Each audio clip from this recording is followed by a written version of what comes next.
চিত্রকর্মে শিল্পী ফুলেশ্বরী প্রিয়নন্দিনী নির্জনতাকে বুনেছেন, ফিরে তাকিয়েছেন পুরনো সময়ের কাছে, যেখানে জানালার ধারে ভেসে ওঠে মা ফেরদৌসী প্রিয়ভাষিনীর তরুণী মুখ, ভেসে ওঠে বাংলাদেশ।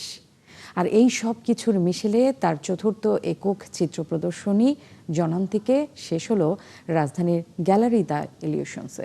আরও জানাচ্ছেন পার্থ সঞ্জয়।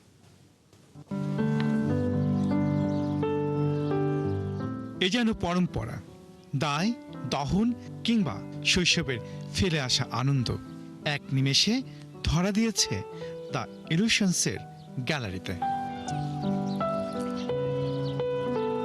যারা শিল্প ভালোবাসেন, ফুলেশ্বরীর চিত্রকর্ম তাদের একটা মায়ার সন্ধান দেয়, ভাষায় নস্টালজিয়ায়। ফুলেশ্বরী নিজেও কি তাতে নিভৃতি খোঁজেন? কাজগুলোর পেছনে আমার নিজের ভাবনা তো একটা আছেই, সেখানে অবশ্যই নস্টালজিয়া যেটা আমরা বলি, আমি বলবো না যে আমি সময়ের ভেতরে হারিয়ে যাই, আমি মনে হয় নিজেকে খুঁজে বেড়াই, আত্ম অন্বেষণ। তো জানালা দরজার প্রতিটা টেক্সচারে আমার মনে হয় মানুষেরই গল্প। এর মাঝেও সময়ের অস্থিরতা তাকে বিচলিত করে, থমকে দেয়।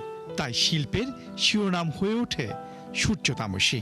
প্রচণ্ড একটা আত্মদহন থেকে ভীষণ ক্ষোভ থাকতে পারে, সেই যে ভেতরে ভেতরে নিঃশেষ হয়ে যাওয়ার একটা যন্ত্রণা, সেটা থেকে আবার খুব শক্তি পাওয়ার যে একটা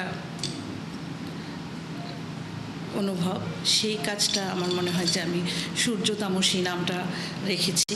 মা ফেরদৌসী প্রিয়ভাষিনী ও একাত্তরের সকল শহীদের প্রতি তার নিবেদন খালিশপুর ৭১ কত কথা বলে যায়, তাতে মায়ের মুখ হয়ে দেশটাও যে উকি দিয়ে যায়। মায়ের বই নিন্দিত নন্দনে যেভাবে উঠে এসছে ৭১-এর বর্ণনা, সেই জায়গাগুলোকে খুঁজে খুঁজে, বইয়ের পাতা খুঁজে খুঁজে আমি গিয়েছিলাম।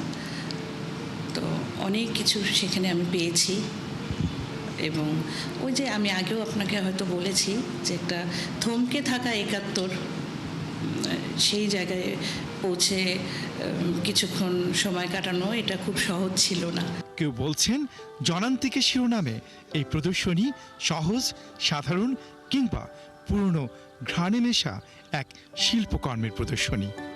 তবে তাতেও তো কত গল্প জমা হয় আনন্দমাখা রোমান্টিকতাও। কোনো ষোড়শী মেয়ে কিছুক্ষণ আগেই গান গাইছিল, তারপরে জানালা থেকে দৌড়ে চলে গেল। 10 এপ্রিল শুরু হওয়া প্রদর্শনীটি শেষ হয়েছে 20 এপ্রিল। পার্থ সঞ্জয়, ৭১, ঢাকা।